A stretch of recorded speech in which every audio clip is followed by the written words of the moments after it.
우리가 알아야 할 오늘의 절대 뉴스 콕 찍어 전해드립니다. 뉴스 원정대. 더 깊고 더 자세한 뉴스 브리핑 시간이죠. 뉴스 원정대 시작합니다. 월요일에 원정대원들 두 분 나오셨어요. 오창석 평론가 그리고 세계일보 최영찬 기자와 함께합니다. 어서 오세요. 안녕하세요. 네, 지금 TBS 유튜브 채널에서요. 보이는 라디오로 함께하실 수 있습니다. 지금 바로 보이는 라디오로 함께해 주시고요. 여러분의 의견도 기다리고 있습니다. 무료로 이용할 수 있는 TBS 앱을 활용하셔도 좋고요. 짧은 문자 50원, 긴 문자 100원이 드는 샵 0951번으로 의견 많이 보내주세요. 첫 번째는 역시 부동산 얘기를 안 할 수 없겠네요. 오늘 청와대에서 긴급 공정사회 반부패 정책 협의회가 있었습니다. 이름이 좀 길죠? 네. 이 자리에서 LH 직원들의 신도시 땅 투기 의혹과 관련해서 문재인 대통령의 강도 높은 메시지가 나왔는데요. 먼저 준비된 음성 들어보시죠. 이제 우리는 원점으로 되돌아가서 새로 시작해야 합니다. 이번 사건을 철저하고 단호하게 처리하는 한편 부동산 부패의 근본적인 문제의 해결까지 나아가야 할 것입니다. 야단 맞을 것은 맞으면서 국민의 분노를 부동산 부패의 근본적인 청산을 위한 동력으로 삼아주기 바랍니다. 정부는 우선 특별수사본부를 2배로 확대하여 1,500명 이상으로 개편하고 43개 검찰청에 부동산 투기사범 전담 수사팀을 편성하여 투입할 예정입니다. 투기 비리 공직자는 구속 수사를 원칙으로 하고 범죄 수익은 몰수, 추징, 보전을 통하여 전액 환수하겠습니다.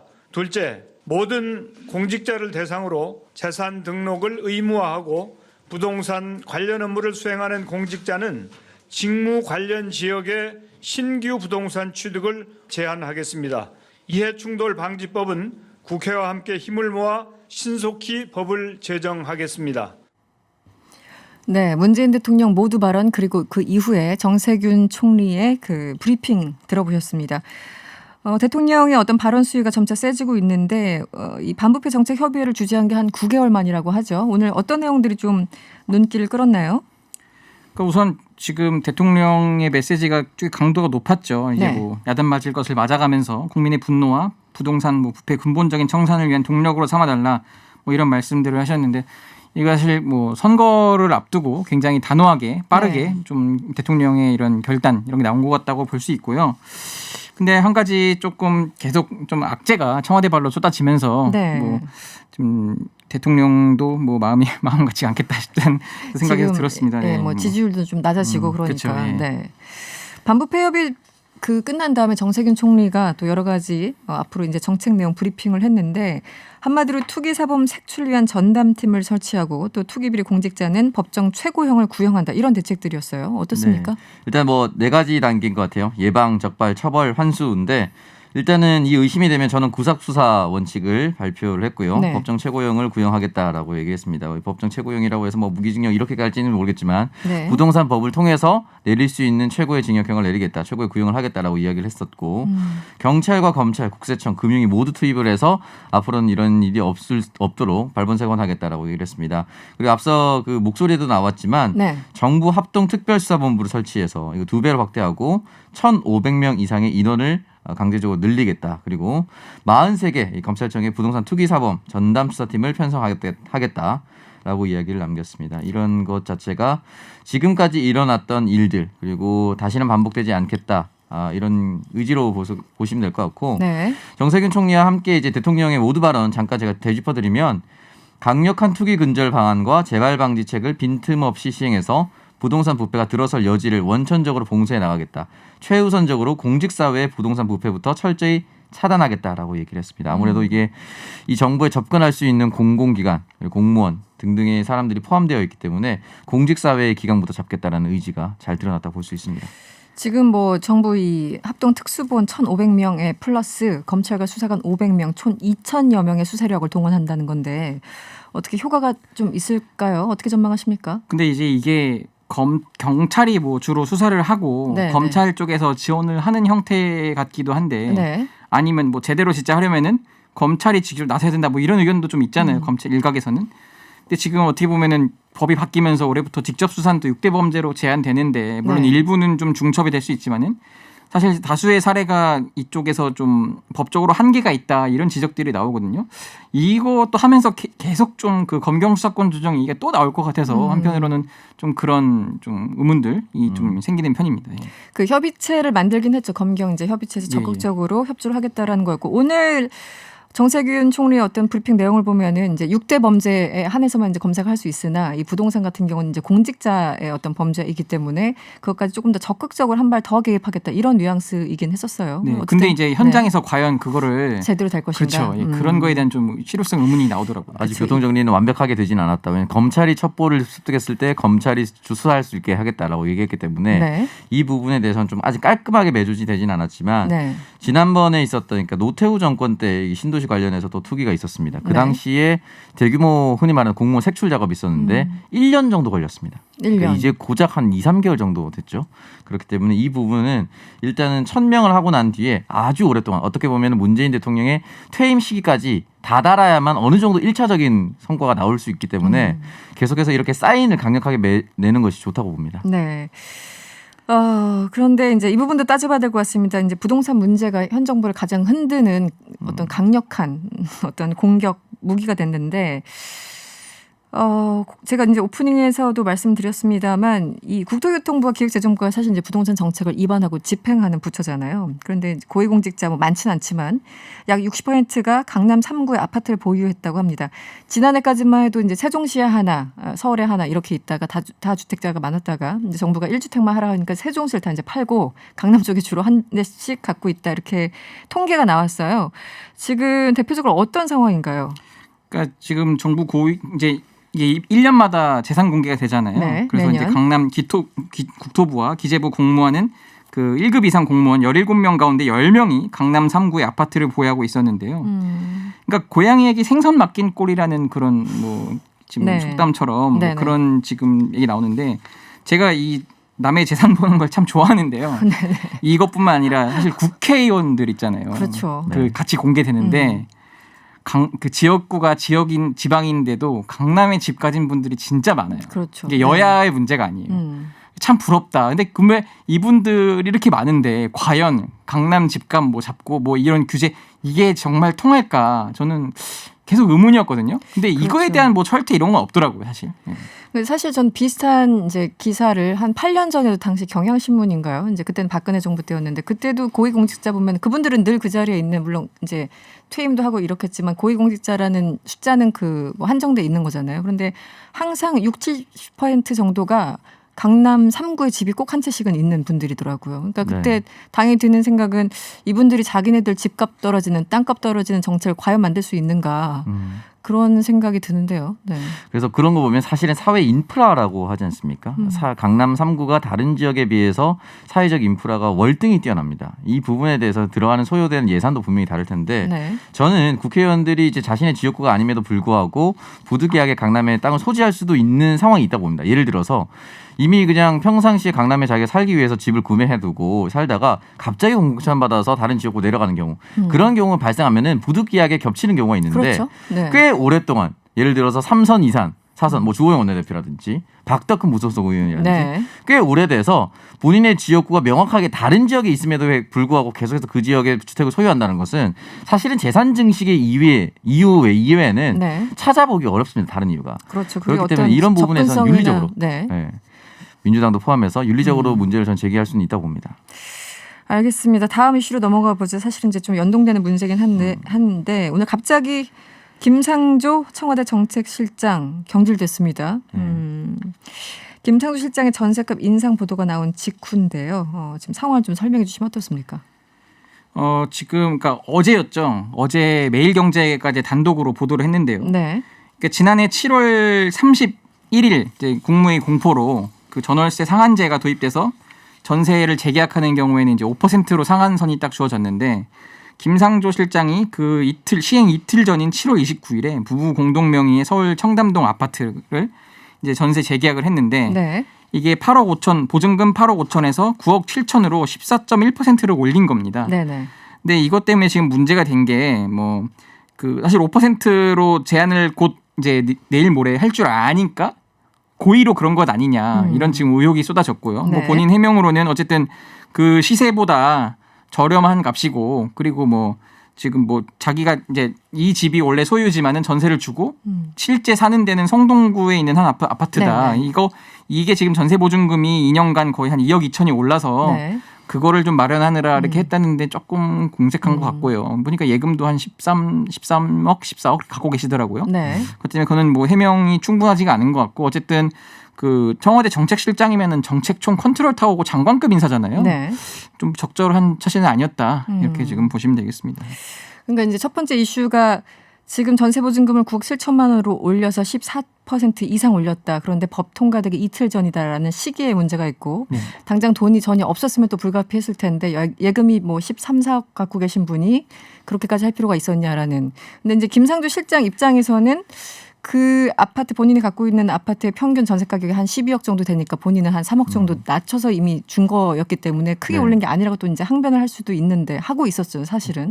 그런데 그 위치가 중요한 거잖아요. 네. 정책실장이란 그 위치가. 그 직위에 따른 그리고 시기에 따른 네. 문제가 좀 네. 불거졌다고 볼 수가 있는데 말씀하셨다시피 김성조 실장의 전 실장이죠 이제 예금 재산이 13억 9천만 원인데 굳이 나누자면 본인이 9억 4천이고 배우자가 4억 4천입니다. 네. 그러니까 본인의 예금만으로도 어느 정도는 컨트롤할 수 있었던 부분이 있었던 것이고 네. 이런 게 터지면 주변보다 시세가 낮았다라는 것도 이해하시는 분들도 있겠지만 반대로 전세로 살고 있는 사람, 이 사람이 갑자기 1억 2천 어디서 구했을까?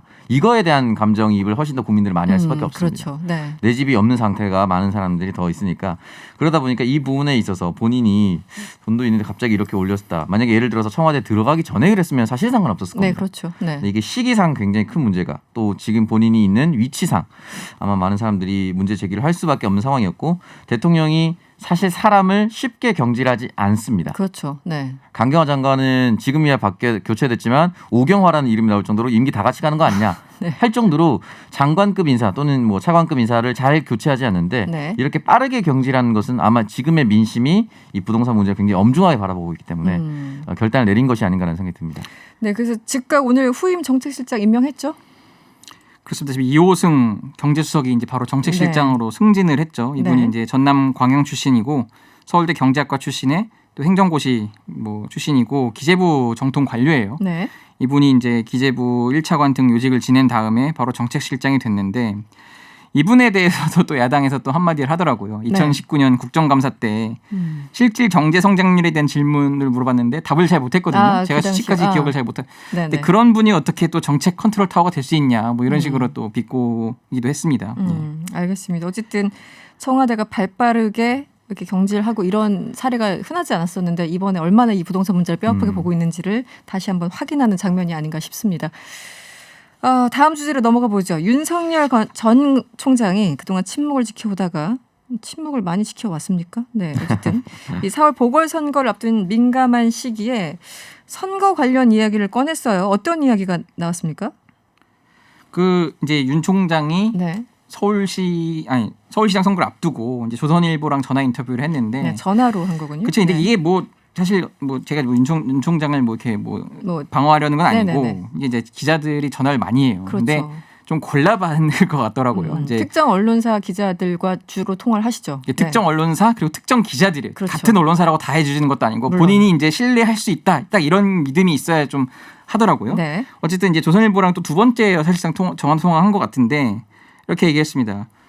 서울 부산시장 보궐선거를 왜 하게 됐는지 잊었습니까? 뭐 이런 네. 식으로 이제, 권력을 악용한 성범죄 때문에 일어난 거 아닙니까? 뭐 이렇게 했는데 어떻게 보면 이게 좀 네. 이분이 정말 정무적인 것 같다. 네. 그러니까 이게 지금 여권에서는 많이 감추는 측면이 있는데 야권이 잊을만 하면 들고 나오는 게 네. 아니 그래서 뭐 오세훈 뭐 알겠지만은 그래서 이 선거가 왜 치러진 거냐, 이 혈세 왜 드냐 이런 네. 거 하면 진짜 아픈 대목이거든요. 그렇죠. 이걸 네. 좀 정확히 짚어낸 것 같아서 이분이 상당히 정무적이 있긴 한데 어쨌든 선거를 좀 개입한 것 같긴 해서 뭐 근데 이제는 뭐 자연이니까 뭐 네. 그렇다 쳐도 그렇죠. 뭐 지금 네. 자연히 얼마 전에는 LH 이제 관련해 가지고 검찰들이 뭐 하면 더 잘할 수 있다라는 취지로 얘기를 했던 거고 이번에는 네. 선거 임박해서 왜 이 선거가 시작됐는지 다시 한번 짚어주시는 네. 그런 상황이 됐네요. 어떻게 보셨습니까? 일단 뭐 타이밍이 절묘하죠. 사실 네. 이제 선거 기간이 돌입됐고요. 이번 주에 사전 선거가 시작됩니다. 사전 투표. 이번 주군요. 네. 바로 이제 사전 투표일이 시작되는데 이 사전 투표에 하시는 분들이 시간상으로 2013년부터 시작됐으니까 지금까지 계속해서 그 사전 투표율이 높아졌습니다. 사전 투표율을 한다는 것은 솔직히 말씀드려서 그 어떤 이슈에 크게 흔들리지 않고 네네. 이미 내가 누구 정당을 지지할 것인지 정해놓은 사람들이거든요. 그렇죠. 네. 왜냐하면 사전 투표일 끝나고 나서도 본선거까지 어떤 이슈가 터질지 모릅니다. 근데 그럼에도 불구하고 사전 투표에 나선다는 것은 고정 지지층이라고 볼 수가 있습니다. 그렇죠. 충성도가 네. 높은. 네. 그 사람들에게 어떤 메시지가 저는 충분히 될 수가 있을 것이라고 생각하고 계속해서 지금 서울, 부산 시장 여론조사도 나오지만 대통령 지지율 같은 거, 네. 그러니까 예비 대통령 선거 같은 지지율이 계속 나오고 있습니다. 여기에서도 윤석열 전 총장이 계속해서 높은 지지율을 얻고 있거든요. 그러니까 본인의 메시지가 충분히 정치적으로 이용될 것을 알고 움직인다. 네. 그러니까 국민의힘 유세 차량에 가서 마이크는 안 잡았지만 외곽에서 충분히 마이크를 잡고 정부에겐 어렵고 민주당에겐 어렵고 국민의힘에겐 유리한 이런 행동을 계속 하고 있다라고 볼 수가 있는 것이죠. 네. 참고로 우리 그 최 기자 저번에 윤석열 저번 안철수, 예. 안철수 성대모사만큼이나 이번 성대모사 훌륭했다. 뭐 이런 문자가 왔습니다. 저는 지난번이 더 좋았어요. 참고로. 네. 어쨌든 이거는 선거 운동인 듯 아닌 듯 약간 이런 거네요. 말씀하신 것처럼. 선거 운동이라고 볼 수 있죠. 어쨌든 사실상. 야권에 예. 뭐 힘을 주는. 네. 근데 뭐 공식적으로 이렇게 막 무슨 뭐 유세 차량에 오른 그런 선거 운동은 아니지만 네. 어쨌든 그 측근들 말에 따르면은 적절한 시기에 서울시장 선거 어쨌든 판이 서울시장을 한번 야권이 이겨야 본인도 더 이게 더 주목도가 될 것 같은 그렇죠. 뭐 이게 있으니까 네. 하여튼 그런 차원에서라도 네. 자기 지분을 요구하기 위해서라도 어쨌든 내가 이 정도 기여했다라는 걸 위해서라도 이렇게 미리미리 요런 정도의 수준의 메시지는 계속 던지지 않을까라는 지금 뭔가 관측이 이제 나오고 있습니다. 크레딧을 쌓아가는 그런 느낌인데 예, 예. 알겠습니다. 오늘 서울시장 보궐선거 출마한 이 박영선 후보, 오세훈 후보 토론회에서 처음 맞붙게 되는 거죠. 이 사실은 그 두 분 다 말씀을 꽤 잘하시는 분들이어가지고 어떤 공방, 어떤 쟁점들이 가장 예상되나요? 일단은 박영선 후보 같은 경우 이제 쫓아가야 되는 입장이기 네네. 때문에 그동안 취해왔었던 유순한 태도는 없을 겁니다. 굉장히 날카롭게 네. 복귀를 할 것 같고요. 일단은 가장 중요한 것이 내곡동 땅과 관련된 내용입니다. 그린벨트 해제되고 나서 이것이 과연 서울시장 재임 시절 셀프 보상이라는 것이 맞는지 그리고 지금 계속해서 자기는 그 땅도 존재 몰랐다. 네. 했다가 가본 적 없다. 그리고 국장의 전결 사항이었다. 시장 모른다 했는데 이게 하나씩 깨진 게 있어요. 국장의 전결 사항이다 하더라도 시장이 최종 승인을 거쳐야 되는 네, 문제였고 네, 네. 몰랐다고 하기엔 땅 표시가 땅 대지미가 너무 크고 근데 몰랐다고 했는데 측량 기사 당시 땅을 측량했었던 사람은 오세훈 후보를 현장에서 봤다라고 네. 2000원에 봤다라고 얘기하고 뭐 흰 바지를 입고 선글라스를 끼고 체형이나 그리고 밥을 어디서 먹었는지 아주 구체적으로 증언을 하고 있던 그런 거죠. 증언들이 나오고 이제 그 경작했던 분들도 그렇고. 네, 네. 그래서 만약에 이 부분에 있어서 계속해서 의혹의 꼬리를 물고 있기 때문에 박영선 후보는 아마 이것을 계속. 그래서 몰아치지 않을까. 그러면 반대로 오세훈 후보가 공격할 수 있는 포인트는 뭔가요? 아직도 도쿄 뭐 아파트 얘기를 계속 하고 있습니까? 그쵸, 도쿄 아파트 얘기도 계속 하고 있고요. 네네. 어쨌든 뭐 등기부상으로는 완전히 그 매매를 한 게 아니기도 하고. 그리고 지금 뭐 제가 말씀하신 윤석열 전 총장이 그 짚은 포인트들 있잖아요. 네네. 이 선거가 왜 치러졌냐. 그리고 실제로 지금 그 박영선 후보 캠프가요. 좀 약간 사분오열돼 있는 게 있어요. 그 그러니까 이제 내부에서요? 예, 네. 왜 그러냐면은 그러니까 일부 의원들은 계속 그 박원순 전 시장 성추행 사건 관련해서 사과를 더 해야 된다. 더 세게 해서 20, 30대 여성을 다시 표를 가져야 된다. 이런 주장을 하는데 네. 일부 남성 의원들이 무슨 소리냐. 그 언제 또 사과니 하지 않았냐. 이런 이미 했다. 건데 예. 박 후보에 대한 사과 진정성 있냐, 당 네. 의원들 진정성 있냐 이런 식으로 계속 몰아가면 또 좀 또 그 효과가 있을 거라고 또 보는 측면이 있더라고요. 네. 국민의힘 쪽에서는 어쨌든 그런 걸 좀 공략할 것으로 지금 전망이 되고 있습니다. 네. 그 캠프에 있던 그 피해 호소인이라고 이제 얘기를 했었던 3명의 의원들, 여성 의원들은 이미 이제 보직에서 나왔고 네. 캠프에서 나온 상황이죠. 그런데 어쨌든 그 부분에 대해서는 조금 더 세게 완벽이라는 단어는 좀 그렇고 어쨌든 사과를 계속 지속적으로 해야 된다라는 목소리가 있습니다. 그러니까 실제로 그 여성 의원들 중에서 그러니까 이제 예를 들어 이겁니다. 그 뭐 서울시 한 뭐 좀 주축이 되는 의원이 네. 그 이제 여성 의원 그분들 외고 네. 다른 여성 의원한테 좀 좀 세게 주장하는 분들이 있어요. 그래서 이분들한테 회의를 참석해서 좀 많이 계속 얘기를 해달라. 인식이 좀 바뀌어야 된다. 네. 실제로 캠프의 젊은 구성원들은 우리가 좀 더 납작에 엎드려야 한다. 이런 거에 대한 그 주장들이 있는데 이게 받아들여지지 않는다는 거예요. 캠프 내에서. 네. 굉장히 그걸로 좀 갈등이 좀 있는데 네. 근데 이제 그 아무래도 박 전 시장 측근이었던 분들이 캠프에 많은 주축을 또 하고 있거든요. 네. 제 실명을 좀 말씀드리긴 그렇지만 어쨌든 네. 그분들에 있어서는 아니 대체 우리가 언제까지 또 사과를 해야 되냐. 이제 이거는 이게 아니다. 이제는 뭐 남성표를 또 얻고 와야 된다. 뭐 이런 식으로 또 주장을 하고 있어가지고 그러니까 보면은 이제 모든 선거가 그렇지만 캠프 내에서 네. 굉장히 엄청 싸워요. 모든 사안에 대해서 이 정책을 밀고 나갈 것인지 아니면 이 포인트로 더 공세를 할 것인지 캠프 내에서도 사실은 서로 이견이 항상 있는 건 또 자연스러운 현상이긴 한데. 네. 그리고 이건 약간 곁다리인데요. 네. 제가 주말에 한번 갔는데 네. 아, 이게 좀 캠프에 직접 캠프를 한번 출연하셨군요. 갔다 이제 뭐 올라가는 거는 또 뭘 찍어야 돼서 못 갔는데 네. 캠프 자체가 또 공사 중이에요. 아, 공사. 그러니까 외적으로 곁다리 물리적으로? 얘기지만 이게 네. 참 어수선하다. 뭘 준비할 때도 너무 시끄럽다는 거예요. 참, 네. 알겠습니다. 안타깝습니다. 조금 전에 오세훈 후보 측 이제 내곡동 얘기를 하셨는데 그 부분은 오늘 뭐 뉴스공장에서도 뭐 관련되신 분 그 네. 익명으로 나왔지만 그분 나왔었고 어쨌든 그 부분을 계속 파고들 수밖에 없는 상황이고 지금은 후보가 사퇴해야 된다 여기까지 나간 상황이죠 지금 민주당에서는. 본인이 하나의 양심 선언이라도 나오면 본인이 사퇴하겠다. 네. 그리고 땅 그 보상하는 데 있어서 조금이라도 특혜가 작용했으면 정계 은퇴하겠다. 뭐 이런 발언들을 남겼습니다. 그렇기 때문에 이 부분에 대해서는 민주당은 계속해서 의혹을 제기하고 해명을 하라고 얘기할 수 있다고 저는 보고요. 저는 과연 일반적으로 생각했을 때 네. 오세훈 후보가 아니다 하더라도 자신의 처가에 땅이 있는데 1,000몇백 명이 있고 그린벨트에 있는데 이것이 그린벨트가 해제되면 보상받는다라는 것을 인식한 일반인들이 과연 처가의 땅을 진짜 몰랐다라고 얘기할 것인가. 그러니까 오세훈 후보가 아니더라도 네. 그러니까 일반 결혼했던 분들이 처가에 땅이 있는데 그린벨트 풀리면 보상받는다. 이 내용을 결혼하기 전이라도 들었다면 네. 이걸 과연 진짜 모르고 살 수가 있을까? 그러니까 굉장히 합리적인 상식적으로. 의심이거든요. 네. 그러니까 이렇기 때문에 최초에 만약에 보상받은 건 이미 끝난 상황이니까 네. 오세훈 캠프 측에서는 전 전략을 좀 잘못 쓴 게 아닌가. 왜냐면은 알고 있었지만 예정된 수순에 따라서 보상이 됐다라고 하면 끝나는데 간 적도 없고 땅도 모른다고 얘기를 하니까 네. 그게 말이나 돼? 라고 얘기를 하다가 이제 경제학인들의 제보가 쏟아지는 거죠. 네. 알겠습니다. 이 뉴스- 문제 관련해서 그래서 박영선 캠프에서 네. 토론을 지금 이제 준비를 하는 데 있어서 네. 그 단계를 밟아가겠다고 하거든요. 어떻게 오세훈 후보가 나오냐에 따라 이거는 이재명 전 지사 얘기를 꺼내더라고요. 이재명 네. 지사 얘기. 이재명 네. 지사도 토론회 말 그 한 것 때문에 지금 재판 그렇죠. 끝에 네. 가서 결국은 이제 무죄가 된 건데 오세훈 후보가 만약에 당선되더라도 이거는 재판에 연루될 가능성이 있다. 지금 이런 식으로 좀 나오고 있습니다. 알겠습니다. 오늘 토론회에서 한번 확인을 해봐야 되겠습니다. 지금까지 최영찬 기자 그리고 오창석 평론가와 함께했습니다. 오늘 고맙습니다. 감사합니다.